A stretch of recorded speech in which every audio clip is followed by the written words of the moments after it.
Hello, everybody, and welcome to this week's live Q&A. I am here with Amy Eaton, a fellow Canadian entrepreneur, and Amy is a product photographer who teaches people like us how to take good product photos of our work, which is something that I think most people like me struggle with because it's not something we ever learned.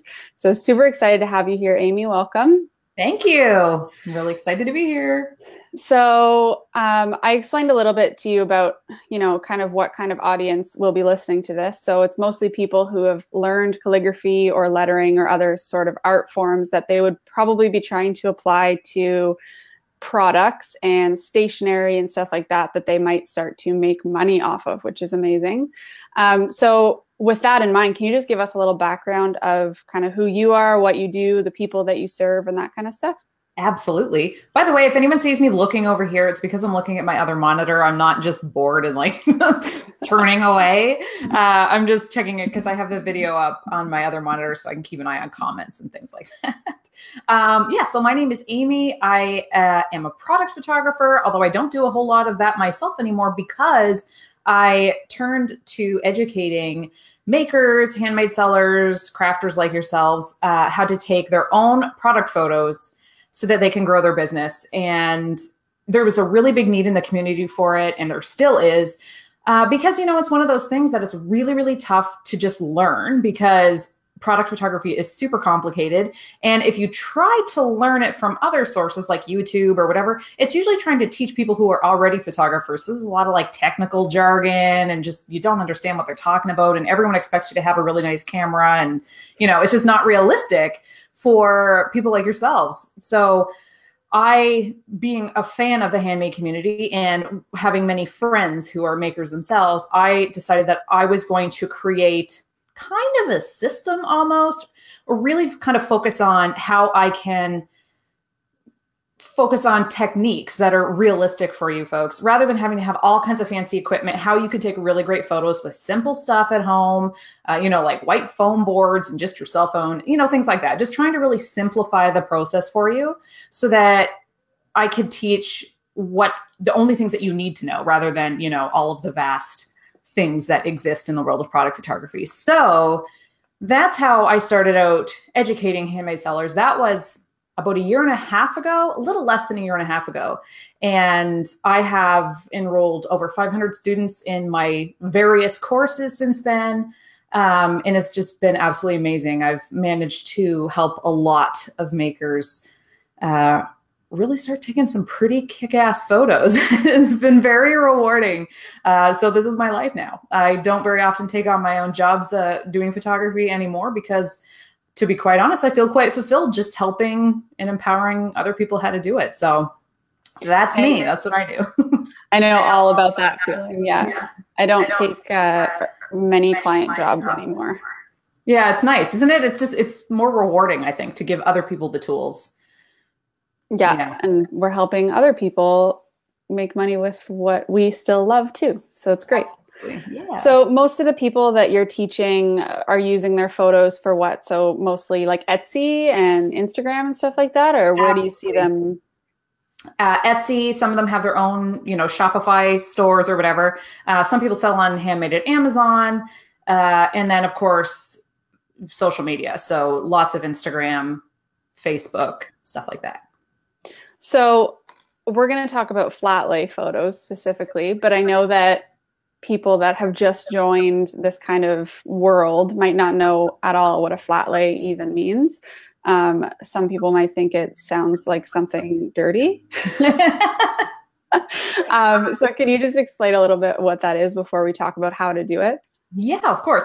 Flat lays were made famous by Instagram. And basically it's that shot that you see that's kind of a bird's eye view of an arranged scene.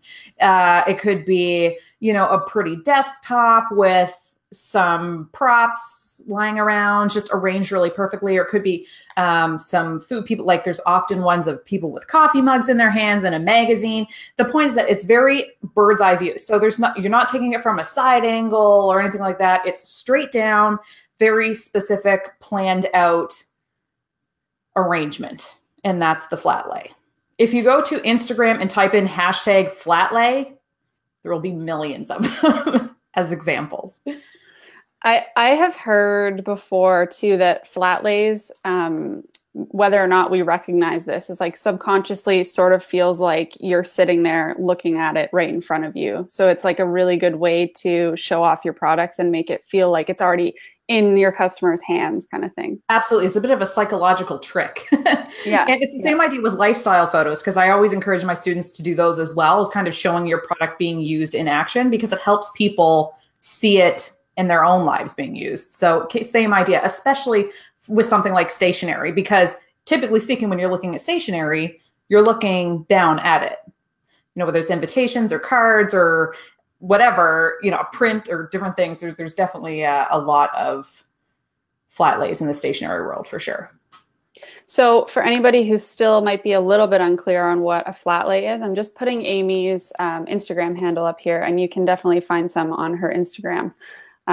Or like she said, you can look up the hashtag or Google it even, but I would caution you to maybe not type in flat lay in Google and see what comes up. Stick to the Instagram. Yeah. Okay, so we're going to go through your 4 tips for taking great flat lay photos, because like I said, I think a lot of people who are in kind of my position might not have the best eye for that kind of thing. So I'm going to take my face off of here and just let you go ahead with your tips. Awesome. Okay.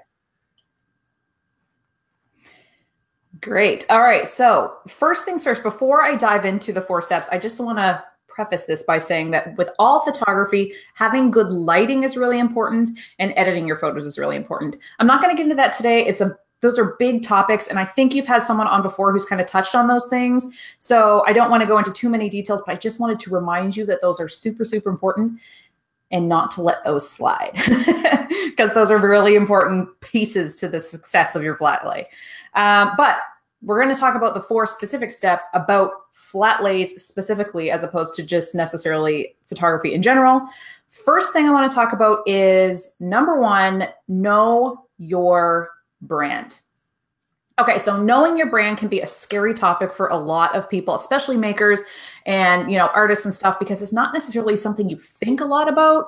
You just want to make cool stuff. You just want to make pretty things and put them out into the world. What's this brand stuff? Why do I need to know this? So before you get too freaked out about the idea of a brand, basically a brand is just the vibe that you want your business to have. So is your brand kind of quirky? Like maybe you use really quirky, sarcastic, funky quotes in your stationery. So you're kind of more of a quirky brand, or maybe really cheerful. So you use a lot of bright colors. Maybe you're kind of dark and broody.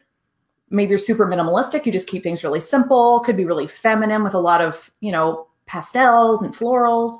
So just kind of think about what your brand is all about, because that is a really good piece. That's going to guide what kind of background you're going to use, what kind of props you're going to use, what kind of overall aesthetic you're going to use. So the next few steps we're going to be talking about is all going to be guided by having an idea of your branding. So the part of that is knowing what your vibe is all about, and also what kind of aesthetic can people expect from you, because you want to make sure you're targeting people who are going to be into what you're putting out. So being consistent in that way with your flat lays is going to help draw on the right people who are going to be into what you're doing. Okay, so that's step number 1. So think about that one. What is your brand all about? If you're not sure, because some people aren't, it's a really good opportunity to start thinking about that. Not maybe right now in the middle of this conversation, but afterwards, if you're not really sure, or if you think your brand identity could use a little work, sit down with a coffee, a glass of wine, no one's going to judge, and just start making some notes about what you want your brand to be all about and what kind of vibe really works for the kinds of things that you create and you yourself, and what just feels right for you. If you make a lot of different kinds of stationery that are really varied, because that often happens, especially if you're doing things like maybe you're making invitations for weddings, it could really depend on the kind of person that you're creating for, but you can still have a general overall aesthetic. And if that's the case, if you do have a lot of varied things, I would recommend going with a very simple aesthetic that will support a wide variety of different kinds of things.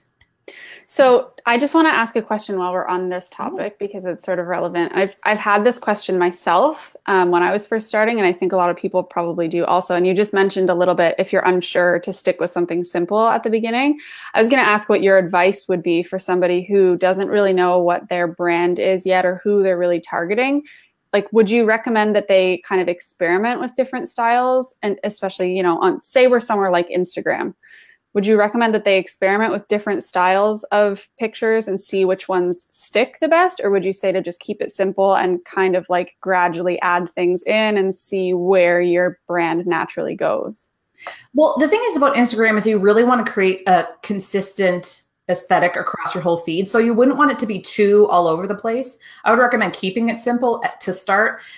Stick with, at the very least, stick with a general, and we're going to talk about this in number 4 too when we talk about the aesthetic piece, but stick with a general tone. So if, you know, you're going to go with a light background, then at least stay with a light background. And you'd notice from my Facebook feed, my Instagram feed, because I take photos for a variety of different people, my photos have a lot of different things in them. They don't necessarily have a consistent style, but for the most part, I try to keep them all light because then it fits better with my feed.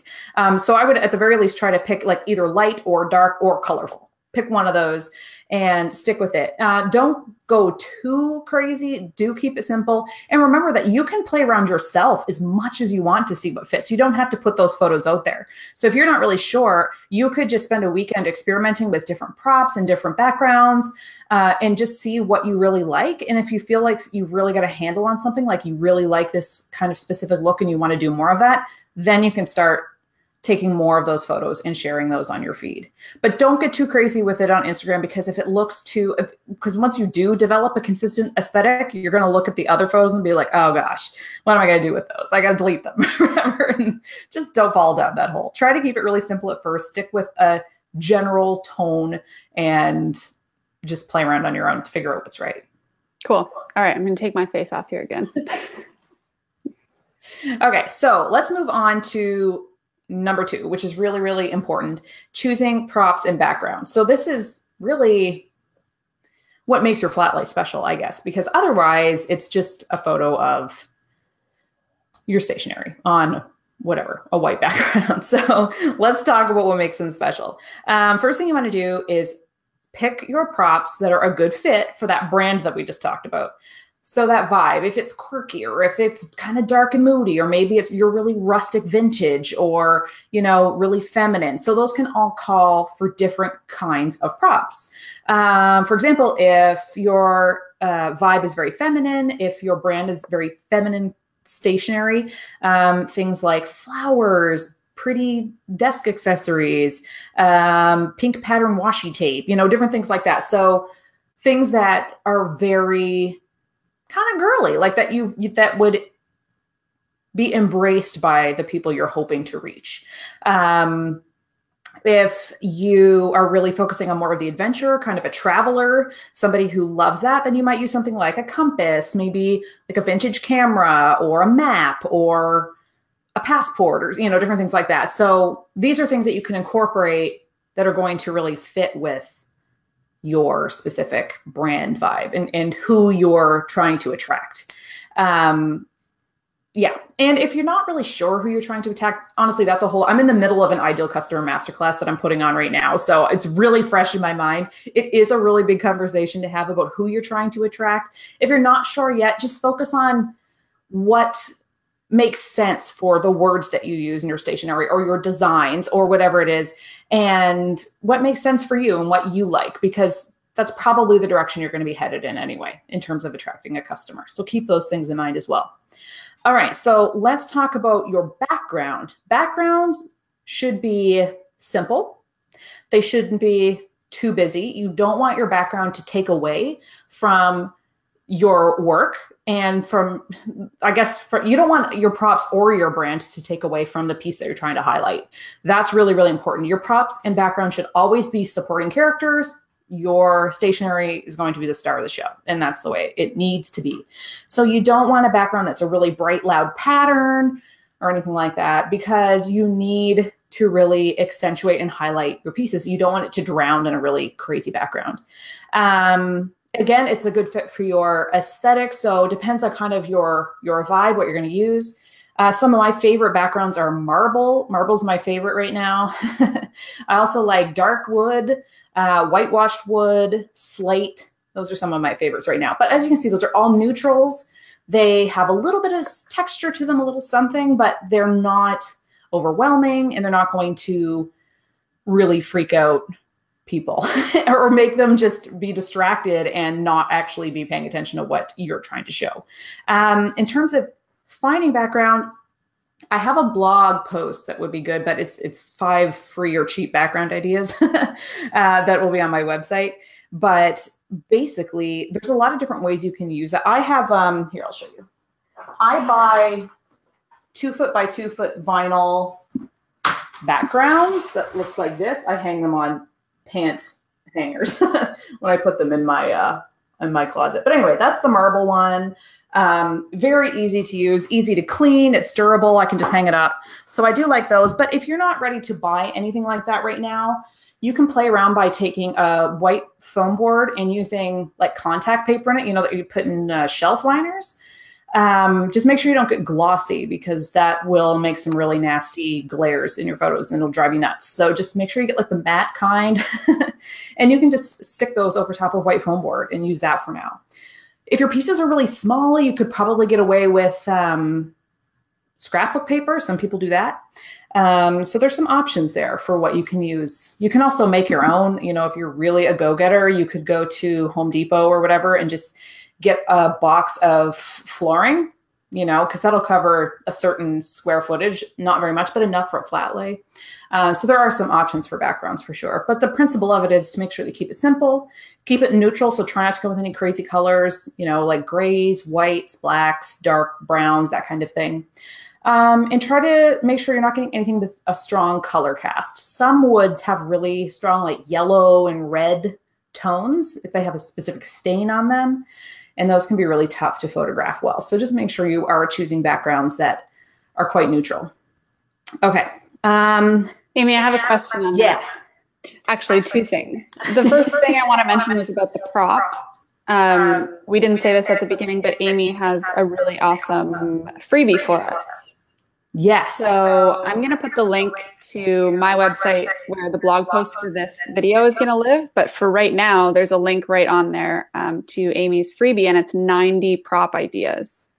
So I was going to ask you to name out a bunch of your favorite prop ideas, but I guess they're all in there. They may be, but I'm happy to. I could probably even show them my prop carts just right there. Let me just pull it over. Thanks for your patience, guys. I'm clearly not prepared. I have a cart from IKEA where I keep all my props, so I can just pull it around and like use it for different things. So especially with stationery, because I am notebook obsessed. I've counted them once. I have literally like 42 notebooks that I don't even use. They're just there. I'm like, I'll use them for photography. I don't use them for photography. Dude, you're preaching to the choir. Yeah, oh, it's so terrible, but they're so pretty. So with stuff like that, you can use different like really fun pens. I have a bunch of these like feather pens that are really fun.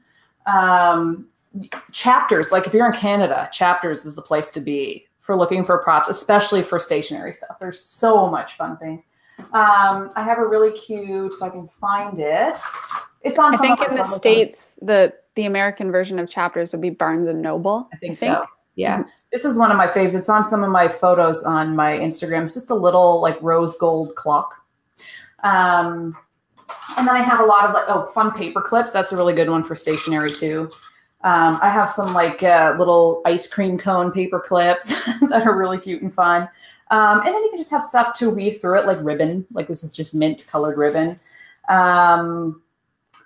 You know, different things like that. It depends on what you're doing. You can have like a pencil case, like a pretty pencil case. Again, Chapters. I think we all have enough pencil cases we could use as props. Chances are that you folks probably have everything you need for props already. You probably don't even need to go anywhere to look for them, because if you're like me and you can't control yourself when you get around stationary things, then you probably have a ton. But yeah, I mean, there's a lot of really cute things you can buy. This is one of my favorite pens to use. It's marble in rose gold. So the combination of this with my marble background and then my rose gold clock is always really fun. So those are some of my faves. Okay, so that's props. And again, that link to Amy's freebie is up on the screen right now. So if you want to go grab that, you can. But my other question was about the backgrounds. So when we're talking specifically about stationery, say my suite of envelope and invitation and that kind of stuff is on white paper, what would you suggest as a background? Like, would you want it to be contrasting or would you want it to be white and stay kind of in that neutral zone? I think it depends on your brand in general. If your brand is really kind of light, airy, stuff like that, you wouldn't want to deviate from that and go with a dark background. You'd want to stick with it. But white on white is one of the hardest things to photograph. So you would definitely want to use like a marble or a whitewashed wood or, you know, a shiplap or something like that, some sort of white linen texture or something, because that's going to help add a little bit of contrast to what's going on behind. It's not going to get lost in the background if you're using something with that kind of texture. Yeah, because I always find whenever it's like a white piece of paper, I can't see the edges on it when I take a photo because, well, A, because I'm not a good photographer, but B, because it's the exact same background. So it is literally, even for product photographers, I think white on white is probably one of the most difficult things that we ever have to deal with because it's so hard to make it stand out. You have to do a lot of weird shadow work and lighting wizardry and stuff like that. So yeah, I definitely recommend using a background that has a little bit of contrast to it anyway. Okay, cool. I'll get my face off here again now and let you keep going. All right. I love the questions. That's great. Keep them coming. So a lot of people will ask me, how many props should I include? And the answer to that really depends on what you're actually putting in the photo. So if you're using a suite of, like you said, with envelopes and, you know, different invitations, like, then you wouldn't want to use a lot of props because there's already a lot going on. There's already a lot of pieces there that you're trying to show off. So you don't want to overwhelm it with too many props. If you're trying to sell what it is that you are putting out there, if you're going to use this photo, say in your Etsy shop, then you also really want to keep it simple because you don't want to have too chaotic of an image. It's going to make customers just feel a little overwhelmed and they tend to move on because that's not why they're there. They're not there to see a bunch of props necessarily. It's nice to have a styled photo because it does kind of communicate your vibe and what you're all about. And it can make people resonate with you more. And the flat lay can do kind of that psychological trick and sort of making people feel like it's already right there in front of them. So use them, but just keep it simple. Use one or two props. You don't have to get carried away when it comes to your product listing photos. Now, if we're talking kind of Pinterest or Instagram, that's your chance to get a little more creative. The photos can be a little bit more editorial. You can include some more things, tell a little bit of a story with your props. And that's a good opportunity to use more if you like. So I recommend erring on the side of keeping it more simple, but you can use a little bit more if you are using them for social media and trying to create a little bit of a story with your props. So can do that. And of course, if your brand is more of a minimal kind of brand, like that's your aesthetic, your brand aesthetic is just minimalistic, then fewer props for sure. And simpler props.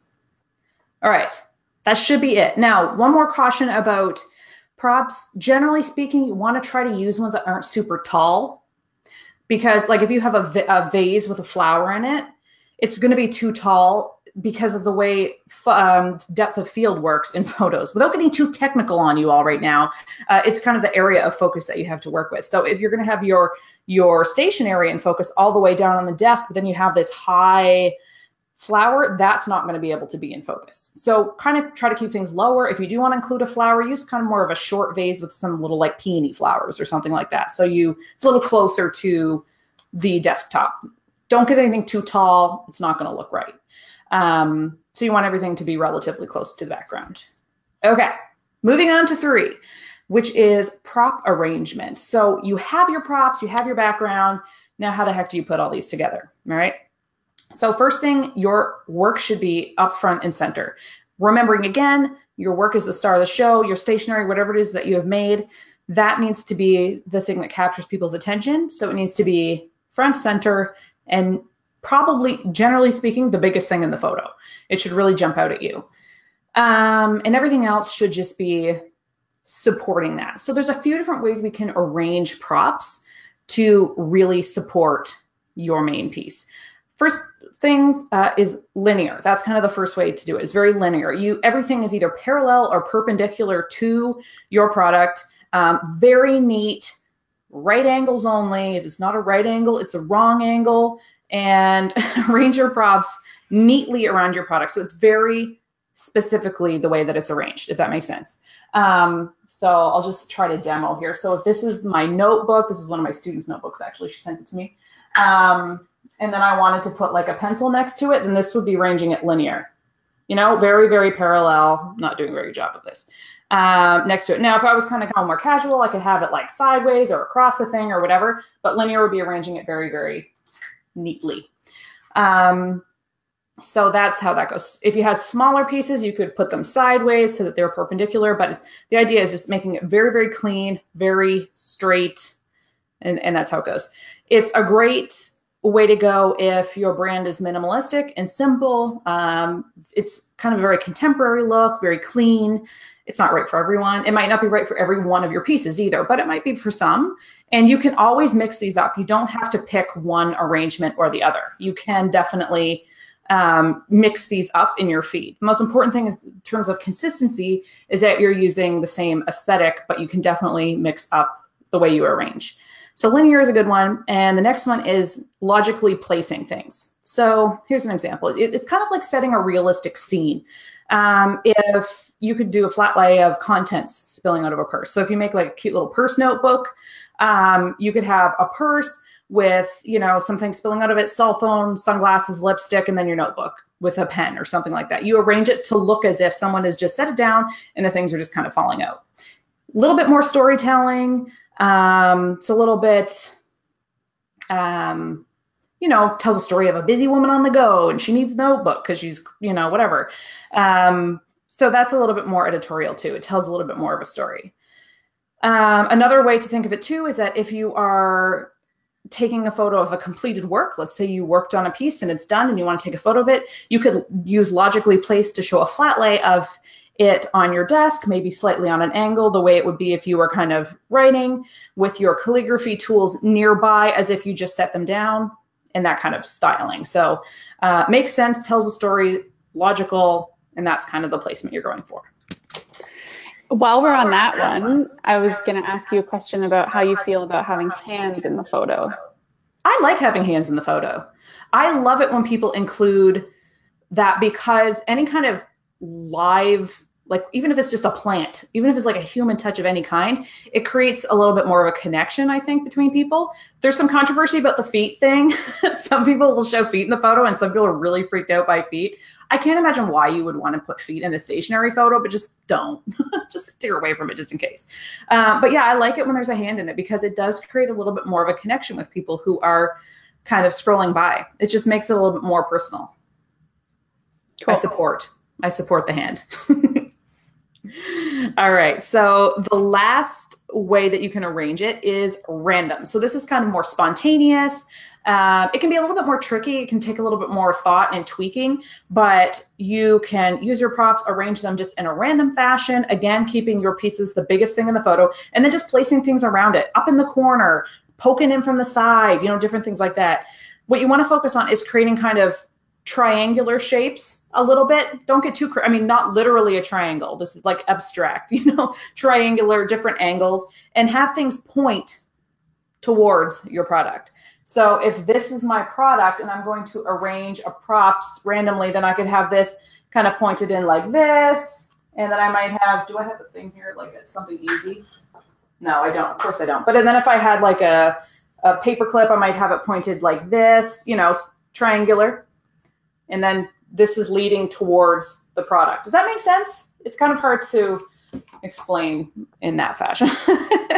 But what you want to do is have, and the reason that we do that is because we want the eye to be led to the product. So if there's a lot of things in the photo or whatever is in the photo and they're kind of randomly placed, so it's not necessarily highlighting your product, you want the eye to be drawn towards your product all the time.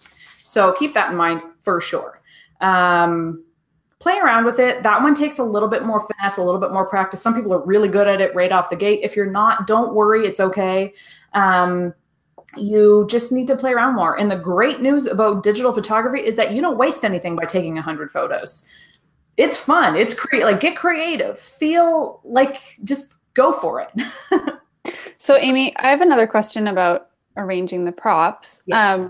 What would your advice be for having things running off the edges of the photo and that kind of thing? Like, do you generally take a photo in a larger format and then crop it down to make it pleasing to the eye? Or do you plan it out with kind of, say, a square for Instagram being kind of like your guideline as you take the photo?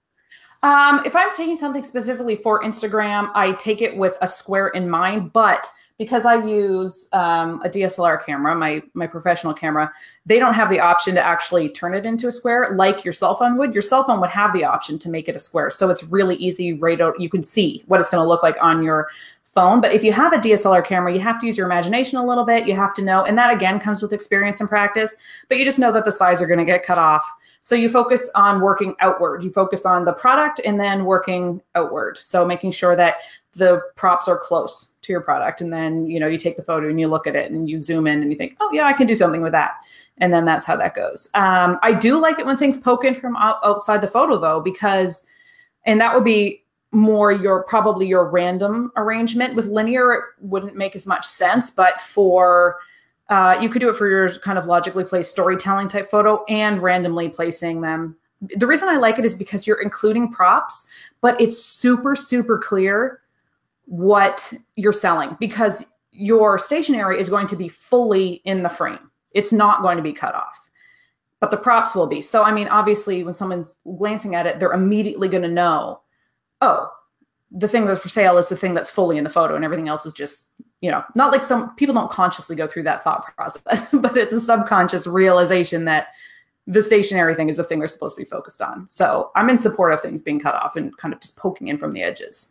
Yeah, the reader or the viewer is not thinking of it consciously, but you as the photo taker should be thinking of that consciously. That's like right. This should be the focus and the things around the edges can bleed off. That's a good tip. And that's the thing I think about product photography is that people don't consciously understand the kind of things that they think when they see a photo, but the underlying subconscious thought is really powerful. And we have to constantly be aware of that subconscious thought. And that's why having good photos is so important, because when people see photos that aren't great, the kinds of subconscious things they think are, well, the product's not very great. It's probably not very high quality. This person isn't very professional. They don't put a lot of effort into their business. And these are all kinds of subconscious instant things that make them immediately click away to go look at somebody else who has better photos. That's not something they would be able to say, oh, that's why I clicked away, because of the, you know, the photo and I felt like it wouldn't be a good product. But that's the kind of things that happen subconsciously when people see kind of a junk photo. So that's why you really do need to have great photos.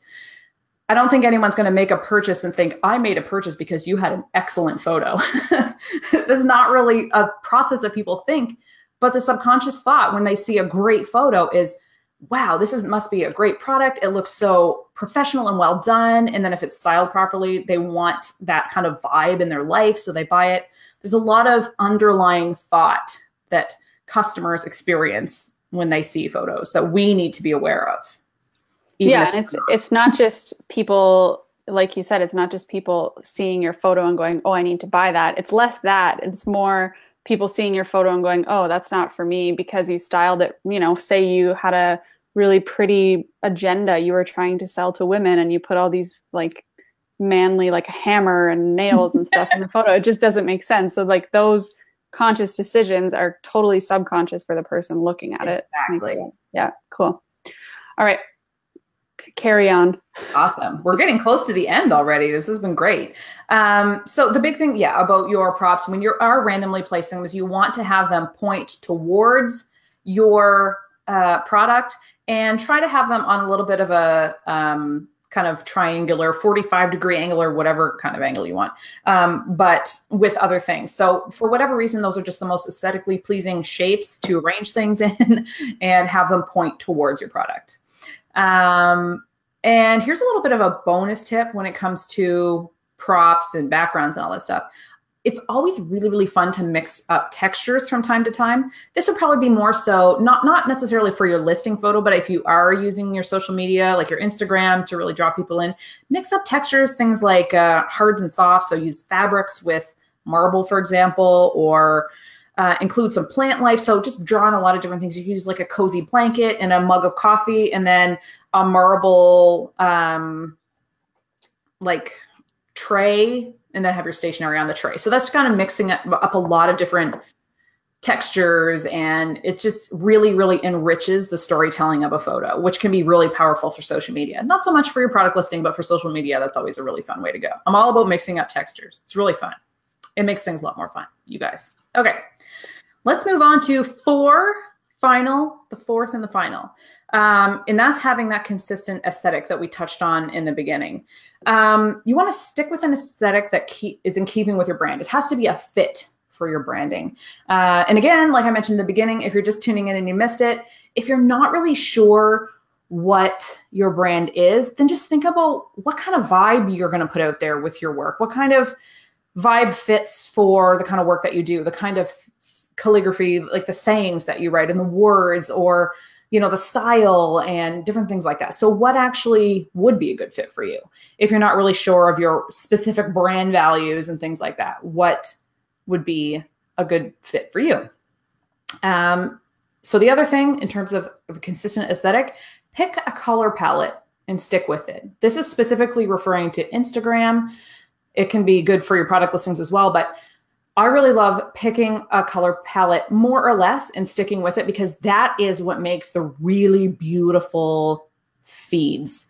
And it doesn't mean that you have to only have like white, yellow, and blue. You can have more than just 3 colors. You can include, you know, 4, 5, 6 colors, but just stick with it. You know what I mean? Like have something consistent, have something that is recognizable, so that when people see something in their feed and they click through to your Instagram, it really fits. Like it almost looks like it's a collection. They look like they're very cohesive. They're all together. And you can do that by picking a bit of a color palette. So that means that when you're picking props, you can pick them all a little bit with the same idea in mind, like rose gold and marble. And you could have navy with that, and, you know, maybe rust orange. And, you know, so there's like a whole bunch of different things there, but they're all part of the same palette.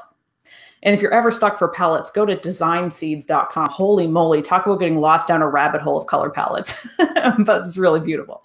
Okay, so stick that. Now go, if you're not sure, if you're not ready to commit to a color palette, like I mentioned in the beginning, stick with a general tone.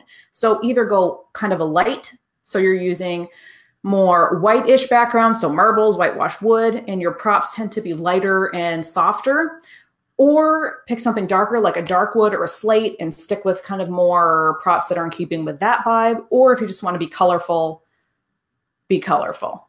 You know what I mean? Pick one and stick with it, because that's a good place to start if you're not sure. And we're going to talk a little bit about editing. I don't want to get too far down the editing conversation because it's a big conversation. But when you are editing your photos, pick a specific look that you're kind of going for that fits with also the tones that you're going for in the image. So light and airy for the whites, dark and broody for kind of those slates and things like that.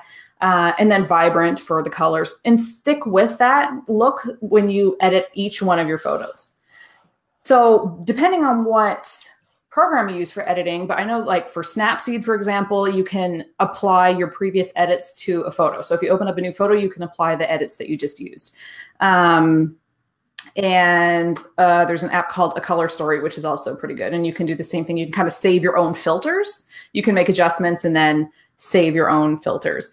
You can do the same with Lightroom, and you can do the same with Photoshop if you're fancy like that. I am, of course, a massive supporter of Photoshop and Lightroom, and I have my own set of Photoshop.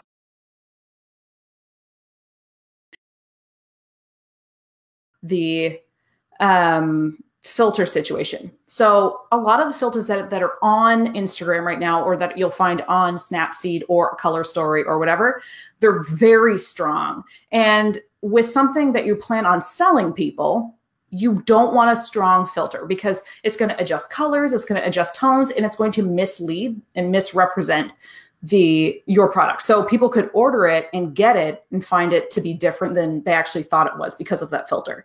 So be really, really careful when you're editing that you're not using strong filters, and that when you do edit, you're not doing things like oversaturating your image to make it seem really, really, really colorful when maybe the colors are actually a little bit more muted and stuff like that. So just be really careful that whatever you end up with as a finished edited photo, that it represents your product really well, true to life.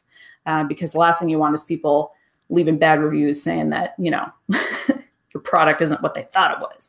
Nobody likes that. And that, my friends, is the 4 steps to a good flat lay. You're ready. Go do it.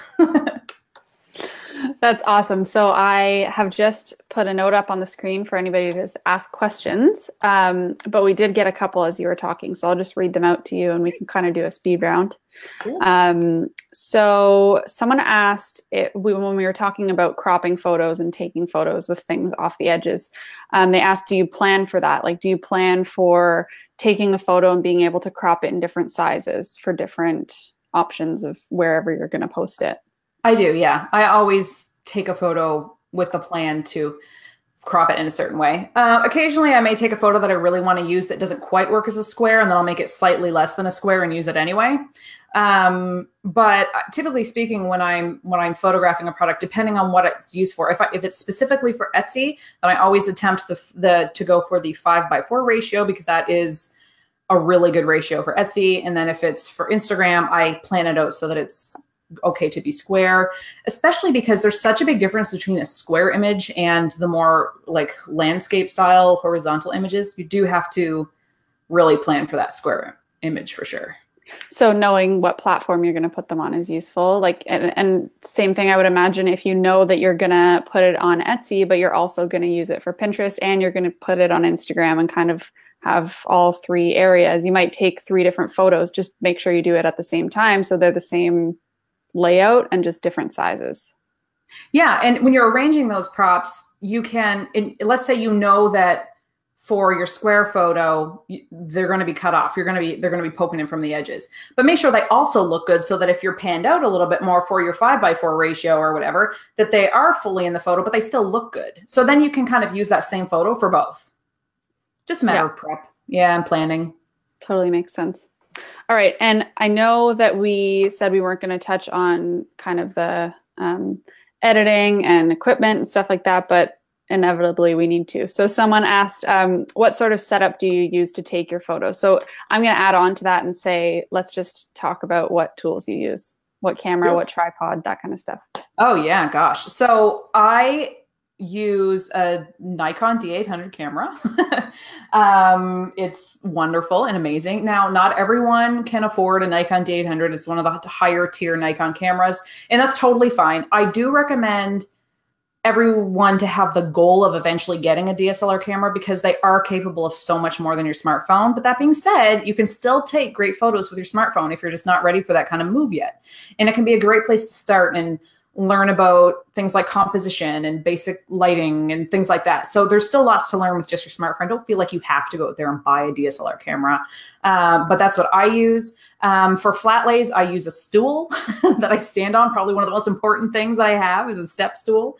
I have a desk that I push up to. I love natural light. I will always use natural light if I can. I have lighting. I have soft boxes and I have dedicated flashes and all kinds of fun stuff. But I think partly because I do teach handmade sellers, I try to use as simple tools as I possibly can so that I can teach them how I did it without needing a whole bunch of stuff. Because if I just taught people how to take photos with a full lighting setup, I'm not really helping anybody because nobody has that. So I use natural light.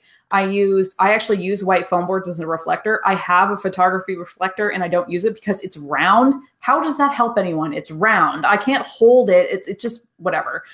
What were they thinking? So I use white foam boards. You can get them to like 3 feet by 2 feet or something like that. I affix L brackets to them, like shelf brackets, so that I can just stand them up next to my scene on the desk.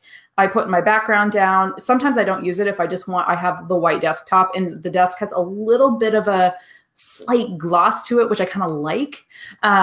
So depends on kind of what mood I'm in, if I'll apply a background or not. Sometimes I use 2 foam boards, so I might use one opposite the window, and I might use one kind of behind where I'm in front of where I'm standing. So there's a little bit of an L situation with the foam boards, because that helps contain the light coming in the window from just kind of drifting off into the room. It helps keep it maintained in that one spot and really brightens it up. And it helps reduce the shadows on the offside. So I do that. And that's pretty much it. That's generally speaking how I will take photos. So do you ever use tripods when you're taking flat lays, or you're just using it from standing over top and taking the photo? I don't ever use tripods. You can. Now, if you're going to use a tripod, you want to get a tripod arm, because obviously the way it goes, you can get like a regular tripod, and then you can get tripod arms that actually will stick out from the tripod and have your camera hanging down. To me, it's just honestly so much work, and I just can't. Now, if you have really low light situations and you have to use a tripod, that is definitely something that you may want to experiment with. If you're using your cell phone, you can get like tripod arms that you can affix to a desk, and then they kind of bend up and over and shoot down. You could try something like that if you're looking to kind of go minimalistic with it. But generally speaking, I don't use tripods unless it's a super low light situation and I really need to have my shutter speed low that I can't handhold.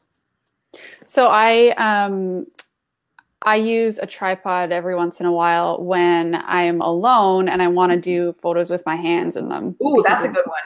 Yeah. So for anybody listening, I think a lot of you have already downloaded my supplies guide. It's got all my art supplies, but at the end of it, I have my tech supplies, and I have like 4 different tripods in there that I use sometimes. But before I had any of the good ones, I had one of those like crappy gooseneck things that you, like you said, you clamp to the desk and it kind of goes over your hand. So like, it doesn't have to be very expensive, but yeah, if you're going to try and do something with your hands in it, obviously you can't take the photo also. So, yeah. And I mean, Amazon has a decent tripod for, I think, like $20 or something like that. That's really not too bad. I use Manfrotto. They're one of the better tripods, but they're solid. I mean, you never have to worry about them, and it's going to look, I'll be putting it in my will. It'll last forever. But so, I mean, in some of them, depending on the style of tripod, you might be able to get away with not needing an arm. Do you use an arm for your tripods? So I have a couple different, maybe I'll just show them because it's kind of funny. Just 1 second. So everything's falling. Okay. So when I first started, this is the first one I ever had, and I actually used it. I still use it sometimes because it's so easy and it's breaking. But this is one that is like one of those suction things that you stick to the dash of your car and it holds your phone. So I stick this to my desk and I use it, put my phone in it. Or if I need it to be higher, I put it on this little thing that holds books, a book, and I stick it to that and use that. So it's like really not fancy. And I think this was probably like $10 on Amazon or something like that. So I always tell people to just Google like car mount, and it's lovely because you can suction it to whatever surface you want. Cool. So I use that for just like impromptu stuff. And then when I was looking for a good tripod that had an arm on it, I did find the Manfrotto one, but it was like $400 or something like that. And I didn't feel like investing that much. So I spent months asking everyone I knew if they could think of anything better. And eventually I found someone who had a genius idea of using a mic stand. So mic stands, like for actual microphones, or kind of the same idea for those like big lights that you can use in professional studios. You can put the adapter for a cell phone holder on there, and it's huge, but it's got like a nice, beautiful arm that will go over top. And so I can like put it behind my desk and have it kind of going over my head, which is really cool. And it's cheap. Cool. It was really cheap. They're called boom stands. Yeah. Boom stands. Yeah. And then the last tripod I have, I'll show it, is this one. It's by a company called Archon, and I can't even really show you the whole thing because it's big, but it's got all these different adapters. So you can put it straight up and down, or you can have it go over your hands and kind of like adjust all the different angles. So I will try and link to that in the blog post for this video later, but if anybody wants to go find it, just go to thehappyevercrafter.com/supplies. And in that guide, this is linked in there, and all my different tripods and stuff are linked in there. That's awesome. The one other tool that I did want to ask you about, Amy, is if you don't have natural light, what kind of lights do you use? I have softbox lighting that I'll use. So those are the stands with, they have like a big box over them with the translucent white covers. It's continuous light, which is great because I don't want something that flashes, that just triggers with a flash, because I can't really, it's harder to make adjustments because you don't know until after you've taken the photo kind of how it's going to come out. It's fine for portrait lighting, but for product photography, I prefer the soft boxes. You have to make sure that they are a good strength, especially if your products are bigger, which I suppose with stationery, it's probably less likely. But I definitely tell people to shy away from the lower wattage stuff. I recommend at least like 1200 watts. And I think that that's the incandescent equivalent. And I'm not quite sure how there's a whole bunch of different numbers that is confusing today because it's LED, but people only understand incandescent for the most part. So it's confusing, but mine are 1600. They're great. They light everything. You can set them, you can even lower them and set them on a desk facing one another with a foam board on the other side. And it's more light than you'll ever need.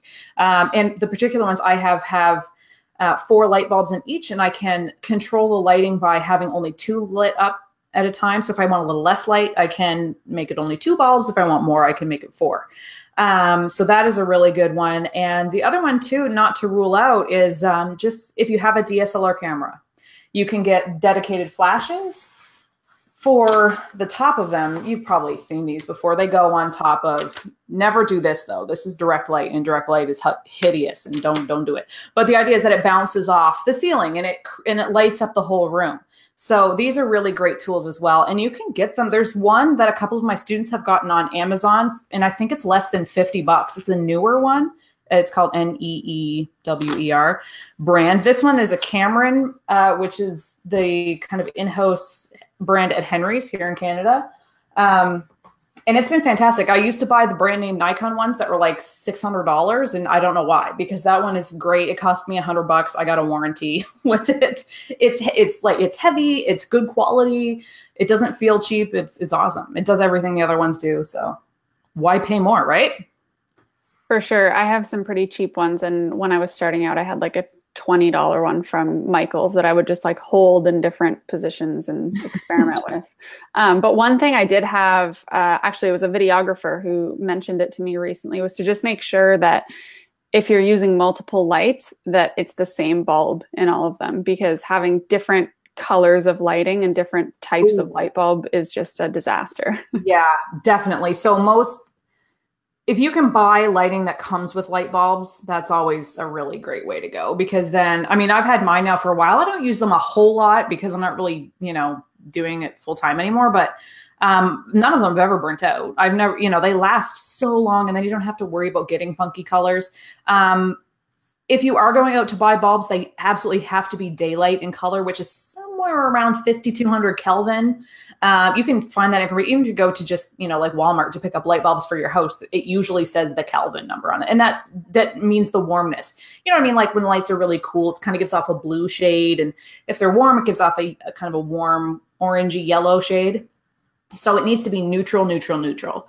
Otherwise, like Rebecca said, there's a lot of weird colors happening. And it's like one of my biggest pet peeves in life when there's a cool light and a warm light together. Oh yeah, or like too. And Christmas lights, when people replace pot lights, or Christmas lights, when you see on people's houses, they replace one bulb and it's cool and the rest are warm. It just makes me like absolutely cringe. Okay, so couple more like super speed round questions, because we're getting almost to an hour here, which is awesome. Lots of information we covered. But someone said, I'm searching for wood contact paper to put on poster board to mimic a wooden desk. Any ideas? Or where do you get your contact paper? Do you get it online? I don't actually get the contact paper because I have vinyl backgrounds, but I know people who get them on Amazon, or you can get them at Home Depot. Home Depot also, for wood, Home Depot also makes what are they called? This is from my previous life. I used to use these all the time. Oh my God, veneer. You can get veneer. So some people will like resurface wood furniture or whatever with veneer, and you can buy that at Home Depot. So it's like really thin wood. Usually it's in a roll, and that would be a really cool background probably if you couldn't find wood paper that looked very real or wood contact paper. Yeah, Home Depot would be a good resource for sure. And you can, I mean, if you have a little bit of DIY, if you have somebody you know who has a saw, you could go in Home Depot and buy a box of like hardwood flooring or even laminate flooring that's the right tone. And just like the interlocking stuff, and then just interlock it, you know, like drill a couple of boards to the back to keep them in place, cut off the sides, and, you know, you have a background that you can keep using forever. So that's not the good thing about the flat lays is that it doesn't need to be very big. No, especially if you're just taking photos of like your stationery and stuff like that. Yes, definitely. Well, Amy, thank you so much. This was super, super helpful. I think people will get a lot of value in it. So I'm just going to put the link to where the blog post will be and where Amy's freebie for 90 prop ideas is. But as people are writing that down, Amy, can you tell us where people can find you, where you want to see people again after this? Yeah, absolutely. I would love for you folks to join me in either or both of my Facebook groups. One is called Picture Profit with Amy Eaton, and that is it's specific to product photography. If you're looking for a group that's a little more general, we talk about branding, product photography, marketing, things like that for your handmade business. That is the Creative Wild Collective. A lot of stuff going on in that group about just kind of getting your mindset around running a successful business, getting your head in the game, that kind of stuff, because it's really important. Yeah, and I would love to see you in either of those groups. That's where I do the most of my updating, you know, news, things that are coming up. I'm hosting a social media challenge next month that you guys might find interesting, kind of, you know, connected to this. That will have an optional upgrade for a masterclass, but you know, you can either join me for the masterclass, or if you just want to participate in the challenge, that's certainly going to be fun. And then at the beginning of November, I have a really awesome product photography challenge. It's a free challenge that's starting, that leads into the open enrollment of my big flagship program that only opens like once in a blue moon. So that's going to be exciting as well. Lots coming up. So check me out in those groups and you'll get all the news and all that good stuff. And then your website is amytakespictures.com. Pretty easy to remember. Yeah. And all of your blog posts on there too that talk about, you know, kind of like the background thing, and that would be helpful, I think, as well. Yeah, for sure. Definitely lots of questions about the backgrounds and the tools and stuff like that, which I imagine is all over your blog. So amytakespictures.com. And again, this will all be recapped in a blog post pretty soon. So links to whatever we've talked about will all be on there. But thanks again, Amy. This was so awesome. Thank you. It was so fun chatting with you guys. Thanks for having me. All right. I'll talk to you later. See ya. Bye.